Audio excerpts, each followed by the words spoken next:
ভাবতে পারিনি কখনো আমার জীবনে এমন ঘটনা ঘটে যাবে। তারপরও আল্লাহ পাক যেটা করেছে, যেটা হয়েছে তার জন্য আলহামদুলিল্লাহ।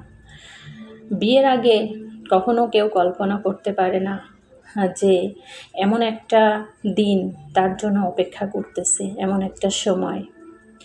আজকে আমাকে দেখে খুব হাসি খুশি মনে হচ্ছে, কিন্তু না, আমার জীবনে অনেক দুঃখ, অনেক কষ্ট, অনেক কিছু। আমি এমন একটা মানুষ, আসলেই বৃষ্টির মতো, এই হাসি এই কান্না।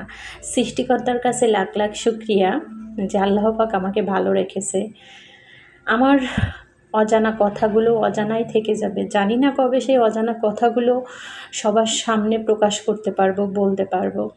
ভয় হয়, লজ্জা হয়। মানুষ শোনার থেকে বলে বেশি। অল্প একটু ভিডিওতে যদি আমার জীবনের কথা বলি, লোকে অনেক কথা বলবে, তার জন্য বলি না। তাই অজানা কথা অজানাই থেকে গেল, কি আর করব। যাই হোক, মনের কথা মনেই থাক। যদি কখনো সম্ভব হয়, সুযোগ হয়, অবশ্যই কথাগুলো শেয়ার করব, এই আর কি। অনেকেই জিজ্ঞেস করে, আপু আপনার হাজব্যান্ড কী করে, আপনি কোথায় থাকেন? আসলে সব কিছু সবসময় বলা হয় না। আমি কেন বললাম আমার বিয়ের আগের কথা?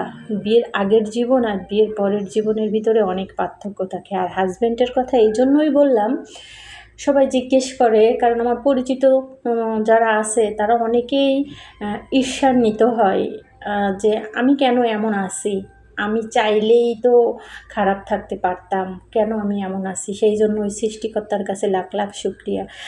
আমার জীবনে কোনো চাহিদা নাই, এটা বললেই আপনারা হাসতে পারেন। এটা হাসার মতোই কথা যে মানুষের জীবনে চাহিদা থাকে না, এটা আবার কেমন মানুষ। আসলেই সত্যি কথা, চাহিদা আছে, তার মানে আহামরি চাহিদা সেটা কিন্তু না। কিন্তু ওই যে পরিবেশ পরিস্থিতির জন্য অনেক সময় অনেক কিছু চাইতে হয়, চলতে হয়, সেরকম আর কি। এই যে রোদ্দুর বৃষ্টি, হঠাৎ রোদ্দুর হঠাৎ বৃষ্টি, এইগুলাকে কে কে পছন্দ করেন খেতে? এগুলার নাম কি বলতে পারবেন? তাহলে অবশ্যই বলে যাবেন। আমার তো খুব ভালো লাগে। তো চলে আসলাম রান্নাবাড়া করার জন্য। চিংড়ি মাছ দেখতে পাচ্ছেন, এই যে চিংড়ি মাছ দিয়ে আমি একটু একটা চপ তৈরি করব। তো এই জন্য কিছু চিংড়ি মাছ বের করে নিলাম চপের জন্য। মানুষ চিংড়ি মাছ দিয়ে চপ করে না, সেই জন্য। তো যেটাই হোক না কেন, মানুষের জীবনের দুঃখ কষ্ট সব কিছু মিলাই মানুষের জীবন। আপনি একটা মানুষকে, আমি একটা জিনিস দেখছি যে আপনি মানুষকে যত সঠিক সত্য কথা বলবেন, মানুষ না আপনাকে ততটা অভিযোগ করবে। আমি দেখছি, অনেক দেখছি। তাই জন্যই তো মানুষের কাছ থেকে দূরে সরে থাকার চেষ্টা করি, খুব কম মেশার চেষ্টা করি, যতটুকু সম্ভব ঠিক ততটুকু।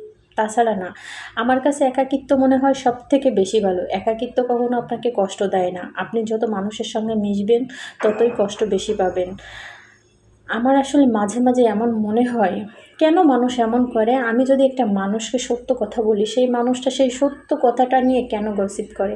এই যে আমার রান্নাঘরের পাশে কত সুন্দর একটা ভিউ আপনাদের দেখাইতেছি, ভালো না বলেন? আমার তো বেশ ভালোই লাগে, আমার অল্প কিছুতেই ভালো লাগে, তার জন্য আলহামদুলিল্লাহ। পৃথিবীর সবথেকে প্রিয় মানুষ আপনার সৃষ্টিকর্তা, সে ছাড়া আর কেউ না।